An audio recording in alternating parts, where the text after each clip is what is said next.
գոնե մարդկանց թոշակները բարձրացնեին 7-ից 17 թվական Հայաստանում թոշակը բարձրացել է 4 անգամ իսկ սրանք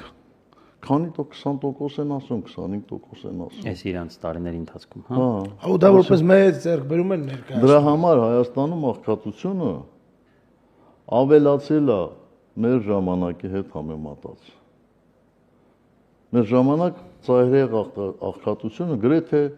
ամբողջովին չքացել էր իսկ հիմա նորից հայտ է եկել Ես դա ինչու եմ այսպես հատ բաներ ասում էլի ախր որովհետև իրանք են առիթ տալիս ասում եմ մարդիկ հիմա 50%-ով ավելի լավ են ապրում Չէ ես համաձայն չեմ իրանք 500%-ով են ավելի լավ ապրում Բա մնացածները